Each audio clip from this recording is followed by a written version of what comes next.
Update on the Arch Cabin roof. Arch Cabin did send me some more screws and lap screws so I could finish it. They were very apologetic about not giving me the amount that I needed, so I'm appreciative of that.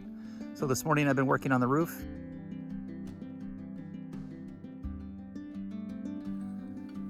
So I started up about here. We finished, you can see the screws all the way to about there.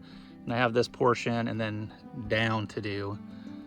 That's what we have left, but the roof's too hot now, so we'll probably wait till either this evening or tomorrow morning to get that finished. This morning I finished putting in the screws on the Arch Cabin from the screws that Arch Cabin sent me. I didn't film it just because you've seen me do that in another video, and I didn't want to time lapse it. It's just repetitive, but I'll flip you around and show you. This is the side that we needed to complete. Got my ladders up there. I had to use a safety rope to get up on top, but we got it all in, so I'm real happy about that. So the next thing we got to do is I got to order the sheet metal for the roofing on the bump out. Got to get the measurements and get all the parts list, and then take it down to the local building supply store and get that ordered. So I'm gonna go do that and see what I come up with. We went in town today, ordered the roofing panels. They called me back and said it's going to be a little bit of a delay. I was supposed to get them on Tuesday, and it's going to be the next Friday because the manufacturer is out of them.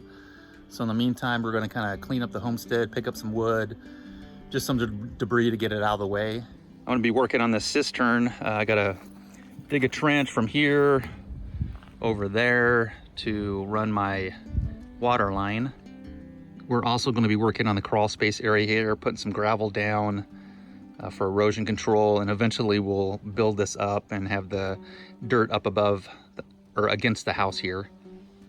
But that's some of the stuff we got to work on while we're waiting for the roofing panels. This is the lumber that we're going to clean up. We're just going to pick it up, take it to the dump, but we just want to kind of get this area cleaned up. We're experiencing a forest fire locally in the area. It's probably about 20 miles south of us, but it's a pretty big fire and they're evacuating. And we can see the ash in the air falling. The smoke, you can kind of see it in the air next to the ground. Not sure if you can tell on the video, but there's kind of a haze in the air. You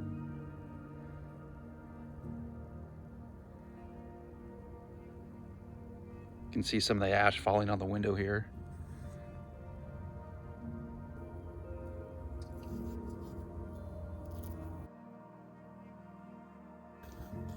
Another project I'm trying to get done today is the prior property owner had this fence around this field here, and it's kind of fallen down. So we're just gonna tear it down and haul it off to the landfill.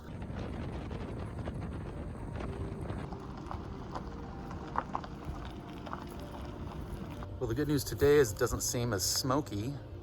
I think we had a windstorm last night. Not really a windstorm, but light rain and some wind, and we have some wind this morning. Looks like it's blowing out some of the smoke. It's not all gone, but it's much better than yesterday.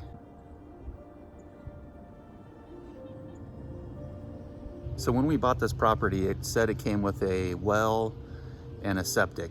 And so there's a cistern up here at the top, and the well is, about 1,000 feet that way down this hill. So it pumps water up and fills the cistern. In earlier videos, you saw me put a big black water tank underneath the foundation, and that's where I was gonna hold my water because I really didn't want to use this cistern. I guess the reason for not wanting to use it is because there used to be a building that sat on top of this. When I looked at the old realtor website, in the original house, there was like a building that sat on top of this. And since it burned down, there's like debris in the bottom of the tank. It can be cleaned out, and I just really didn't want to deal with this. However, the piping for the cistern runs up this hill here, and it comes in and over, and then in through here, and there's a phosphorus spigot, and then it comes up and it shoots in through this into the cistern. Talking with my neighbor, I think there used to be a pump that sat about here that would pump the water up and out of the cistern into one of these tubes, either the white one or the black one, and I'm not sure which one. But this pipe with the check valve used to, I think, come up through here. As you can see, there's lots of rust on this, or it was kind of burnt. You can tell it was burnt from the fire.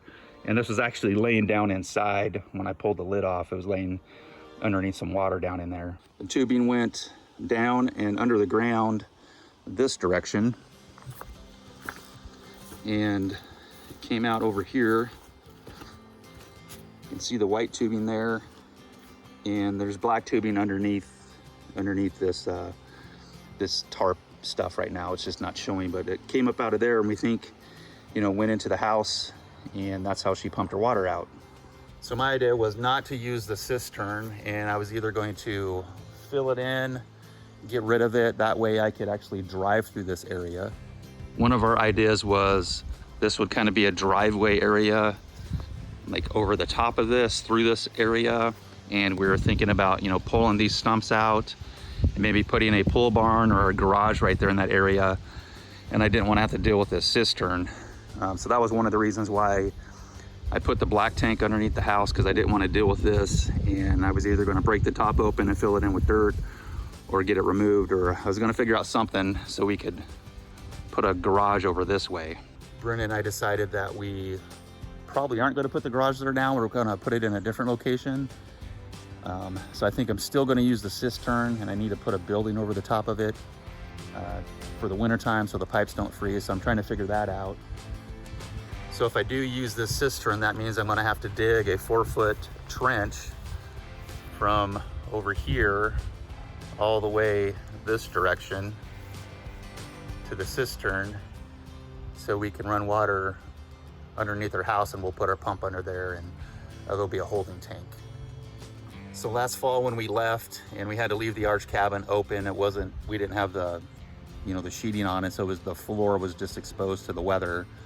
And this hole where the clean out pipe is for the septic, there was dirt up against it. However, the water was running off the side of the house and then down, and the water found its way down the side through the dirt, and then it actually went down, and where the pipe comes out from the house, it found its way in underneath the foundation, which caused us a problem.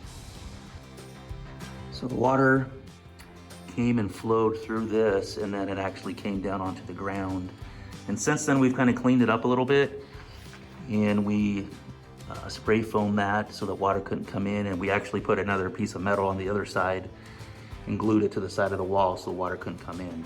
However, what it did is it moved and flowed over this way to the black tank, and if you can tell, it kind of eroded the ground, and the ground collapsed here, which I don't think is threatening my foundation, but I want to get this cleaned up.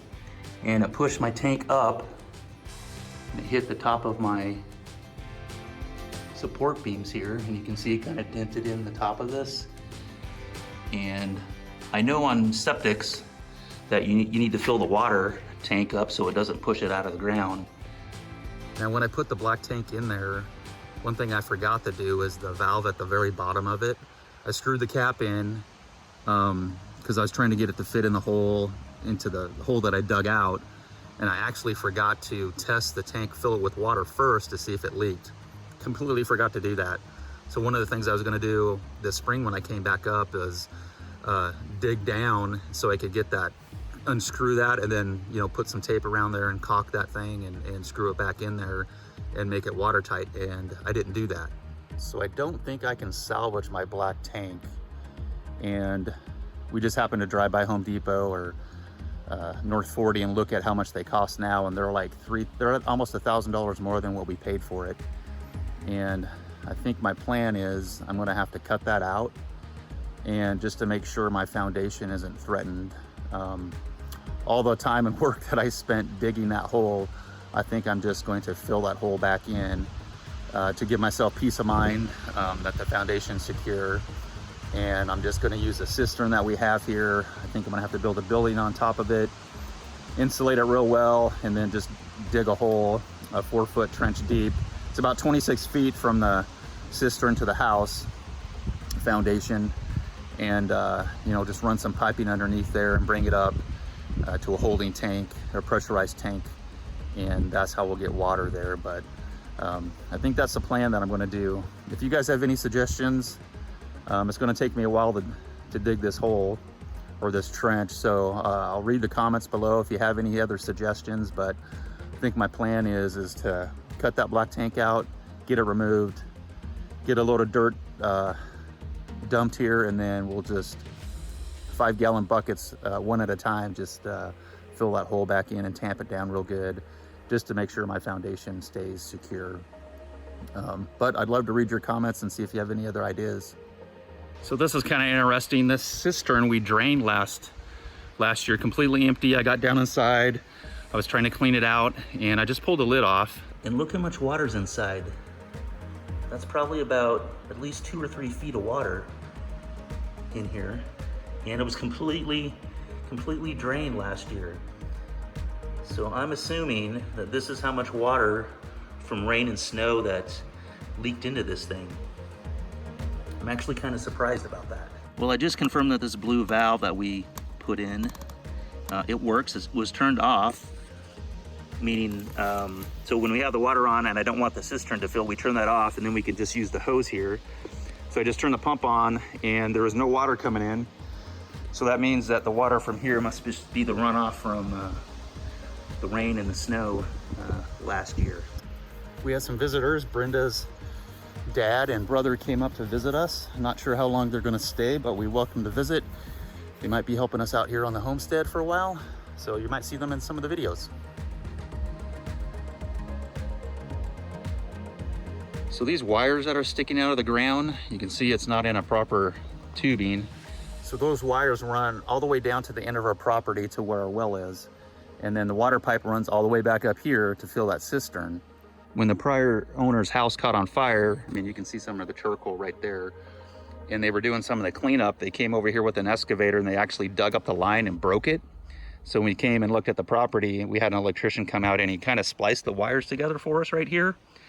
That way we could test the cistern to make sure that it worked. So that's one of the issues that I got to deal with, is figuring out how to either reconnect those or put those in a kind of like a waterproof type container out of the ground somewhere so they don't corrode, and bury this pipe again. I was really surprised it was so shallow. It wasn't like 18 inches or 2 feet underground. I don't want to dig a hole, another trench to bury that, so we just need to be careful where that is and kind of get these wires secured as we finish the build. But when you see the wires out here, we didn't put them there.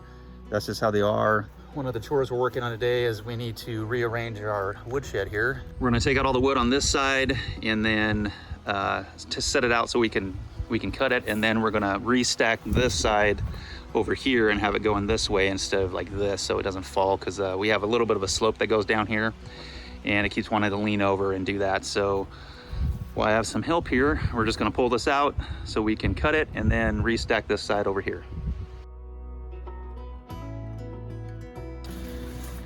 So we got the wood restacked and we got some more to cut, but this is a lot better than what we had before. It won't lean and fall to the left. So we're thankful that Brenda's dad and her brother Steven could help us do this. We still have this to cut with the log splitter.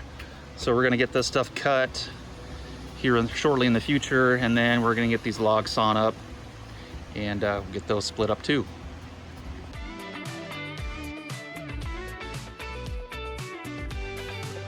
Can you sit now? The bear.